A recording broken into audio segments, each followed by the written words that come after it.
Hi everyone, Kasey Thompson here. We received a very interesting question from David in Utah. His question is, Kasey, can you please give me advice on how to overcome failure? First of all, thank you, David. That is a great question, and that's a question that many people have. I've failed a lot in my life, both personally and business, so I completely understand where you're coming from and where that question's coming from. So first of all, you have to remember, failure is never the end or a reflection of anyone's worth. It's a purposeful part of your spiritual journey. Instead of being something to fear, failure is actually a powerful catalyst for growth and humility and really a deeper connection to something greater than yourself. You see, nothing happens by accident. Every setback, I truly believe, including failure, is part of a larger divine plan for your highest good. There are no mistakes. Always trust that the path you are on is exactly where you were meant to be. Failure is never a punishment. It is simply a redirection.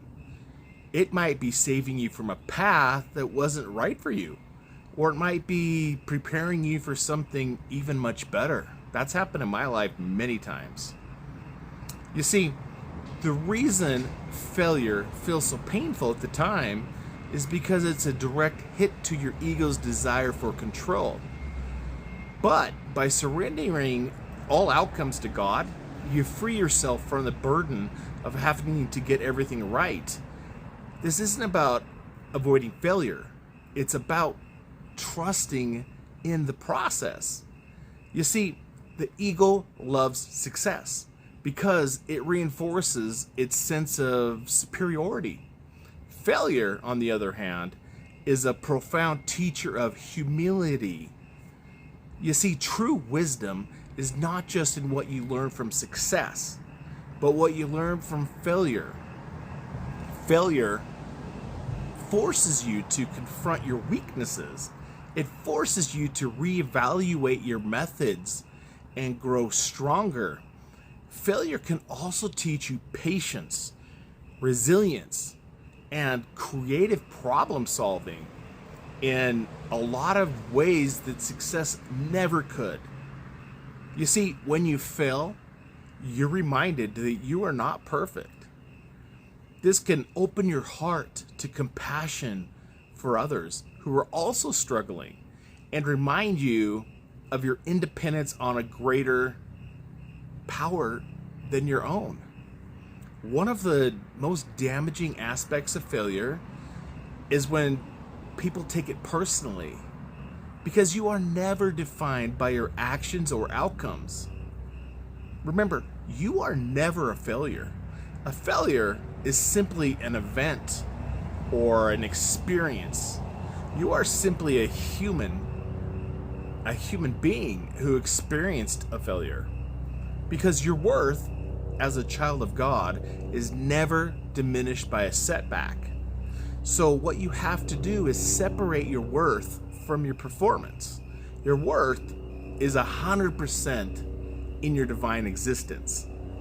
When you truly understand this truth, a failed project or being fired at work or whatever no longer has the power to shatter your sense of self. Immediately after a failure, try practicing gratitude. Be thankful for the lessons you learned and the humility it brought you. If you do this, it will shift your perspective from a place of loss to a place of gain. Always forgive yourself for what you see as your mistakes. Use meditation or prayer to seek guidance on your next steps. Don't ask, why did this happen to me? Instead, try asking, what do I need to learn from this? Finally, one of the quickest ways to get out of a self-pitying mindset after a failure is to immediately focus on helping others.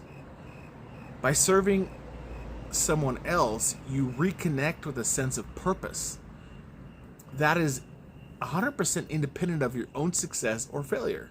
I hope this helps. Please like, share, and subscribe. God bless. Love you all.